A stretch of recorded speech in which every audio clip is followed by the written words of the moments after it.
On the news tonight, Vice President Yemi Osinbajo to flag off projects in Edo State. In business, President Muhammadu Buhari to sign 2018 budget next week. And on the foreign scene, United States President Donald Trump and North Korea leader Kim Jong-un signed denuclearization agreement. Hello there, and many thanks for joining us on Superscreen's flagship news, broadcasting to you live from Lagos. I am Adenike Owoye Ajiboye. Vice President Yemi Osinbajo will on Thursday pay a 2-day visit to Edo State to flag off projects executed by the state government. Report says Osinbajo, who is expected to arrive in Benin at 2 p.m., will preside over a town hall meeting with stakeholders on illegal migration, among other issues. He will also lead a meeting in company with Governor Godwin Obaseki on micro, small and medium-scale enterprises as well as business startups. According to a statement by the Special Assistant to the Governor on Media and Communication Strategy, Chriso Osage, the projects to be commissioned include the Edo State Innovation Hub, the 1,800 housing units at the Emota Garden Estate. He is also expected to visit the 450 megawatts Edo Azura power plant in Ihovbo community in the Uhomonde local government area of the state and the Edaikin market in Uselu. Special Presidential Investigation Panel (SPIP) for the recovery of public property has recovered $7 million illegally kept in Heritage Bank. Chairman of the panel, Okoye Obono Obla, who disclosed this while briefing President Muhammadu Buhari on activities of the panel, said the panel has also recovered 533 million naira and land worth 1.5 billion naira, all from the previous management of Nexim Bank. He said the panel has also recovered and returned to the National Theatre 24 million naira, which was allegedly diverted by some directors of the agency. The chairman further said other recoveries by the SPIP or 19 official sports utility vehicles allegedly made away with by former commissioners of the National Population Commission and their tenures in office. The Ààrẹ Ọ̀nà Kakanfò of Yoruba Land, Gani Adams, has stressed the importance of commitment to achieving desired results. Speaking at its annual commemoration of June 12, Gani Adams commended President Muhammadu Buhari for the award conferred on late Moshood Kashimawo Abiola. At the annual lecture to honor late Moshood Kashimawo MKO Abiola, the Ààrẹ Ọ̀nà Kakanfò of Yoruba Land, Gani Adams, emphasized the importance of commitment to renewable cause. While he gave his commendation on the award conferred on MKO, he also appreciated the president for his gesture of assigning the Not Too Young to Rule bill. As we celebrate 25th anniversary of this epoch-making event, let us look beyond the past and focus all our efforts in righting the wrong of the past leaders. All over the world, issues of security, good health, education, enduring social infrastructure, stable economy always take the central stage. However, in Nigeria, there have been a ranging issues and debate on restructuring.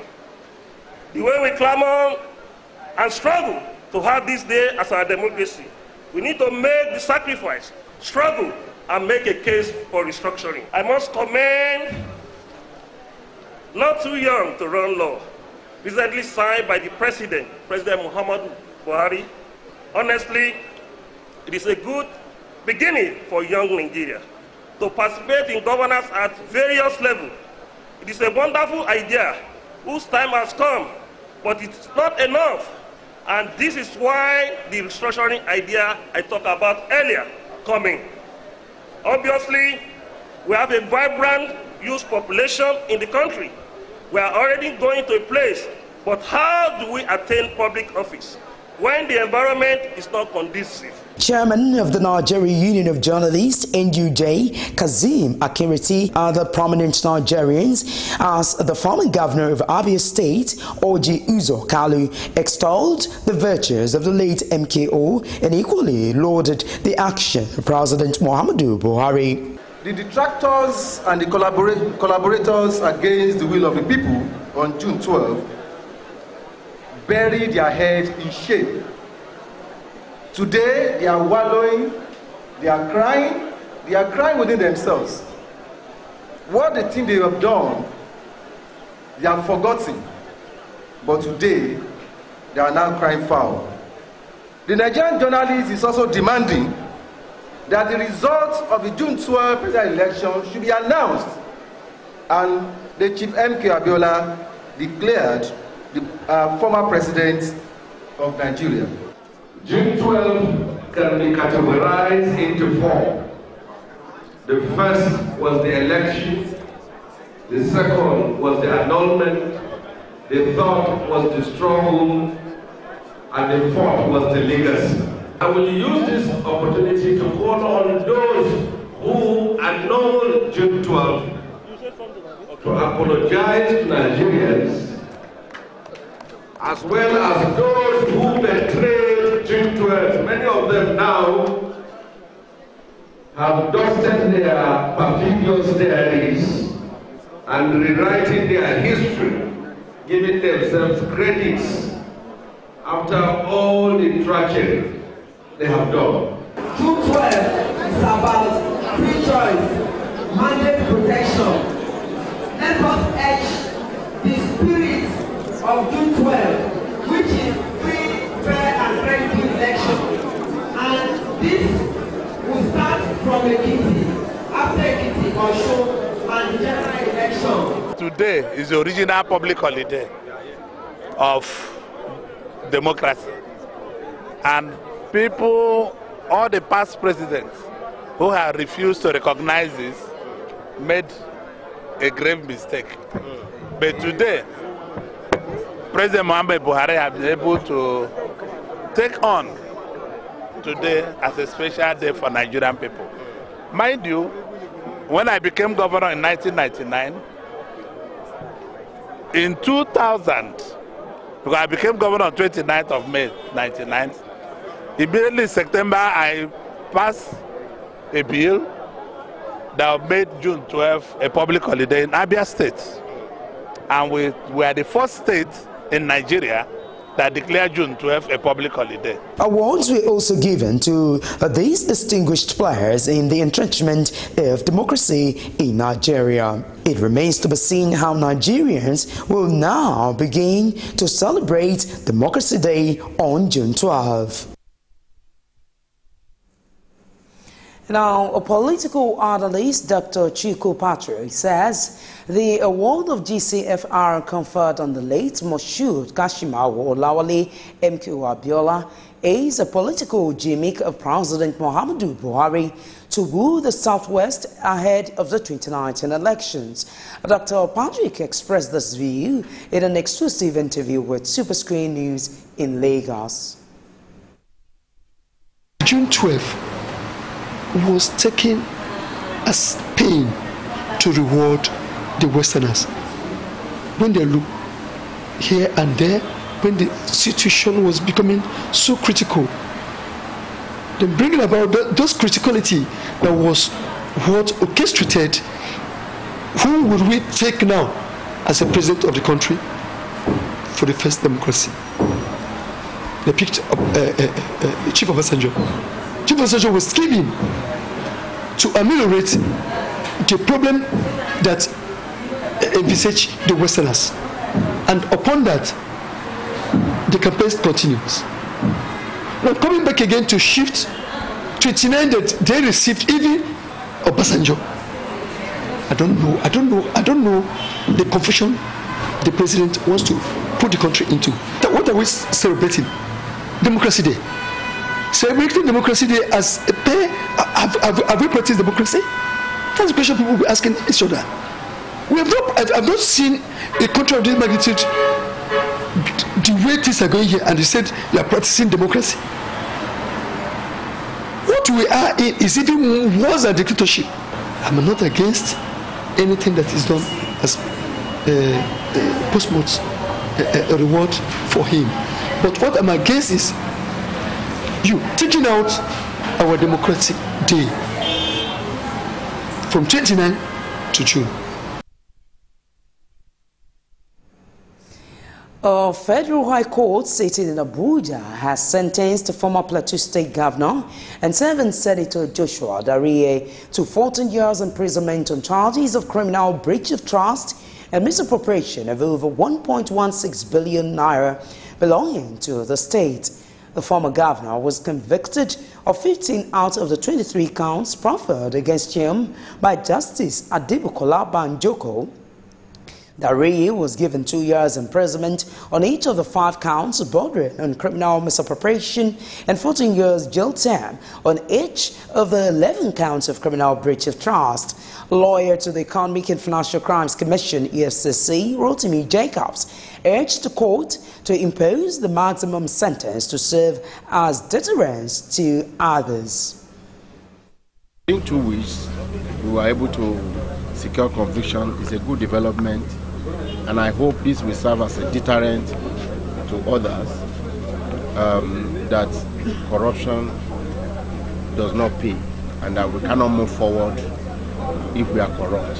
So it's a lesson to everyone. So it's not only him, it's not only the convict, but everyone, that nobody is above the law. For criminal breach of trust is 14 years each for those number of counts, like 8 counts, and then for criminal misappropriation, like 4, and for 2 years. So, but they are to run concurrently. In other words, the maximum period you can stay is 14 years.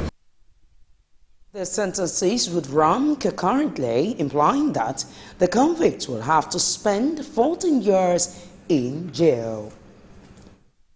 We always respect the decisions of courts. We don't need to like the decisions. We may not even agree, but we must respect the decisions of the courts. And if a court, after a 7-year trial, has found that the offenses were committed, then we must respect that decision. We will look at it and advise our clients as to whether we should appeal or not.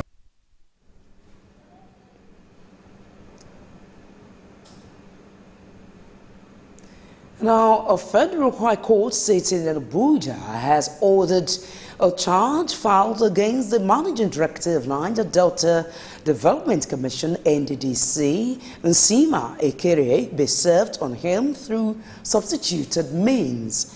The Independent Corrupt Practices Commission, ICPC, had accused Ekere and NDDC of obstructing its ongoing investigation into projects executed by the agency. Justice Olukayode Adeni, in a ruling, directed ICPC to dispense with personal service and serve the charge on any official in the legal department of NDDC at its headquarters in Port Harcourt, Rivers State. The Ekiti State House of Assembly has suspended member representing Ikere Constituency 2, Sunday Akini, for regularly absenting himself at meetings. He was also sanctioned for alleged terrorism and sleeping through meetings in the last 3 years. The lawmakers also barred Akini from the vicinity of the Assembly complex and mandated the clerk to lodge a formal complaint of threats to lives of members against him to security agencies. The Chairman House Committee on Information, Samuel Omotoshaw, said the suspension followed a series of allegations leveled against him by the leader of business, Tunji Akinleye, and after due investigation carried out by Ayodele Fajamileyin-led committee of the Assembly.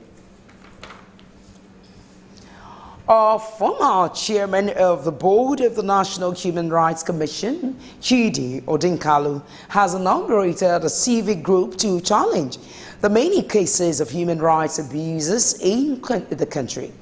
Speaking at the inauguration of the group known as Civic Coalition for Democracy in Abuja, Odinkalu said the group is created following the need to defend Nigeria's democracy from assault and oppression by government officials.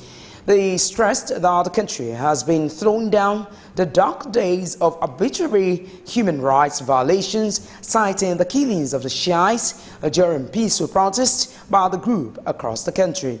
He also cited all the cases of government's violation of court orders, which he described as unfortunate.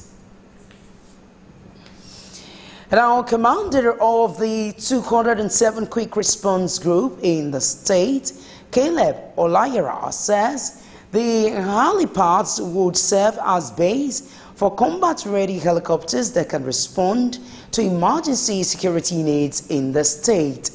He also said instead of seeking for reinforcement from Kano and Bauchi, the helicopters will take off from the base in Gazal and respond to security threat immediately.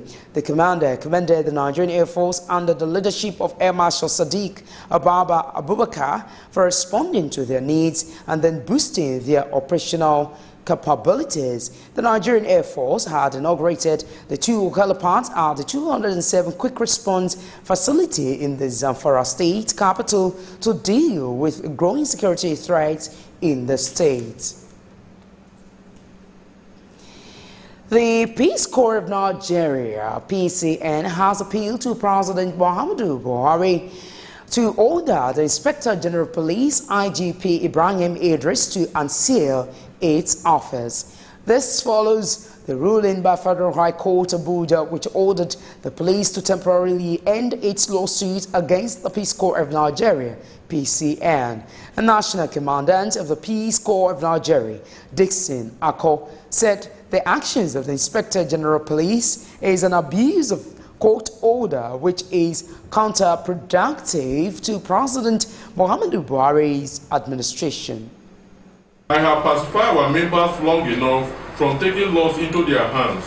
If nothing is done to urgently address this issue, I can no longer guarantee the continuous peaceful conduct of these members in the attempt to take possession of our headquarters.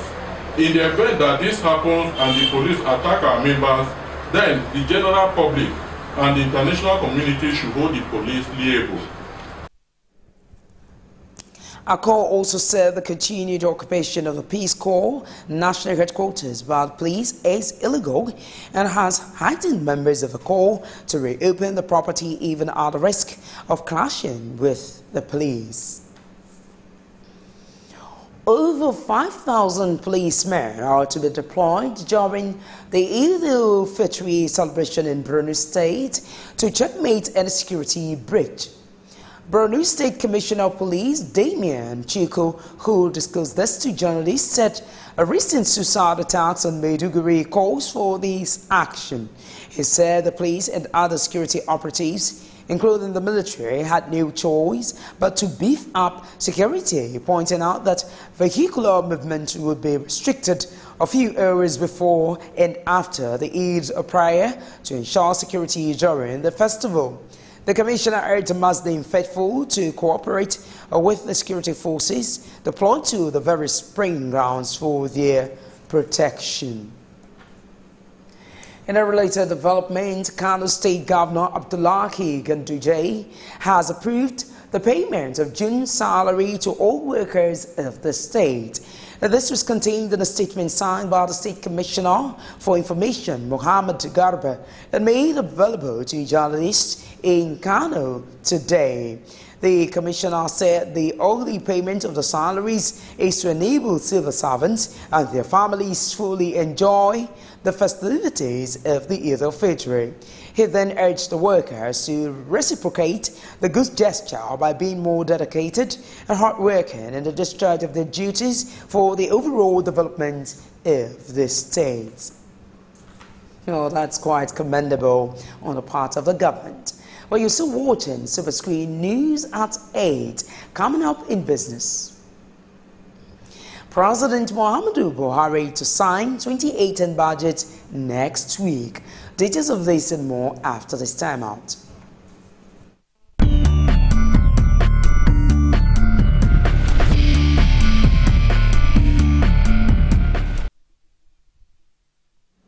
Well, it's so glad to have you back now in Business World. The special advisor to the president on media and publicity, Femi Adesina, has announced that President Muhammadu Buhari will sign the 2018 appropriation bill into law next week. The presidential spokesman disclosed this after a meeting of the Federal Executive Council, FEC, presided over by the president in Abuja. However, did not give details of the specific day and time the document will be signed, but he said the details will be made available later. Major Oil Marketers Association of Nigeria has announced the appointment of Clement Isong as its new executive secretary following the retirement of Obafemi Olawore after over 17 years in the saddle. Mormon said in a statement that Olawore emerged as its first executive secretary at a time of great uncertainty. It also stressed that with its new appointment, it will be able to advance the objectives of the organization while championing its position at major policy dialogue sessions. Now, the Niger Delta Power Holding Company, NDPHC, has completed several electricity distribution substations with the cumulative capacity to evacuate about 750 megawatts and valued at approximately 225 billion naira. The managing director, Chiedu Igbo, who disclosed this after he inaugurated the 1x15 MWMVA 33 by 11 kV injection substation in Agwandosa, Kaduna State, said that other substations were either completed or ongoing in almost all the states of the Federation. He also said the power distribution substations, which are about 50 in number, has an average worth of 300 million naira each, stressing that it is important for electricity distribution companies to take over the facilities in order to help improve power supply in their respective franchise areas. The Nigerian Navy ship Delta has destroyed over 1,000 illegal refineries with swamp barges in the Delta Creeks. The commander NNS Delta, Ibrahim Deku, who disclosed this to journalists, said the illegal refineries were destroyed in the last 29 days in its ongoing raids. He said the illegal refineries and the equipment were destroyed in Otumara, Ogbegugu, Opuko Creeks, and Barnett Island with the aid of swamp barges, amphibious vehicles used in traversing swamps. He also said the use of swamp barges would bring a lasting solution to the ongoing economic sabotage. And I'll stay ahead on the news. United States President Donald Trump and North Korea leader Kim Jong-un signed the nuclearization agreement. Details of this and more coming up shortly.